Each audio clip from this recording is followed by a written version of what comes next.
જ્યારે ગિફ્ટ સિટીની અંદર જે નિર્ણય લઈ અને સરકારે મંજૂરી આપી છે એ ગિફ્ટ સિટી પૂરતી મર્યાદિત છે અને રાજ્યના જ્યારે G20ની ઇવેન્ટ ચાલી રહ્યું, આખા વિદેશથી ડેલિગેટ આવતા હોય અને વિદેશમાં તો આ લોકોની જરૂરિયાત હોય, એના માટે સરકારે નિર્ણય લીધો છે. એટલે આ નિર્ણયને હું આવકારું છું. સરકાર માત્ર આવકનું જ વિચારતી હોતી નથી.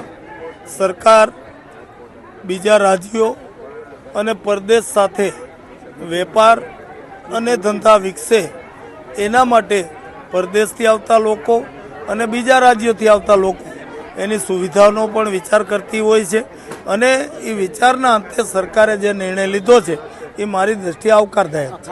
કોંગ્રેસના આક્ષેપો વિશે મારે કહેવું નથી, પણ પરિવર્તનની પ્રક્રિયા સતત ચાલુ જ હોય છે.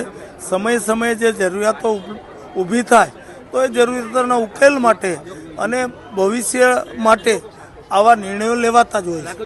આ વિષય મારો નથી, પણ સરકાર કોઈ પણ પ્રશ્ન આવે તો યોગ્ય રીતે સમજી વિચારી મુક્ત વિચારના અંતે નિર્ણય લેતી હોય છે. જ્યારે આવા પ્રશ્નો ઉદ્ભવશે ત્યારે માનનીય મુખ્યમંત્રી આ બાબત યોગ્ય નિર્ણય કરશે. જો આજે દારૂની છૂટ આપી નથી, જે લોકો દારૂ પીવાની પરમિટ ધરાવે છે અને બીજા રાજ્યોમાંથી ધંધાના વિકાસ માટે ગુજરાતમાં આવે છે અને બીજા રાજ્યોમાંથી ગુજરાતમાં આવે છે, એવા લોકોની સગવડતા માટે આ નિર્ણય લેવાનો છે. અને મેં કીધું એના માટેના તો લાયસન્સો 4 સ્ટાર, 5 સ્ટાર, 3 સ્ટાર, 7 સ્ટાર હોટલોમાં પણ હોય છે. એટલે આનાથી કોઈ આપ તૂટી પડવાનું નથી.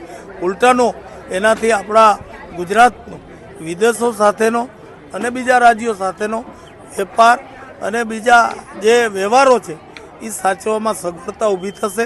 બાકી તો ગુજરાત રાજ્યમાં દારૂબંધી છે અને ગેરકાયદેસર વેચાતા દારૂ કે ગેરકાયદેસર પીવાતા દારૂ ઉપર રાજ્ય સરકાર કડક કાર્યવાહી કરે જ છે.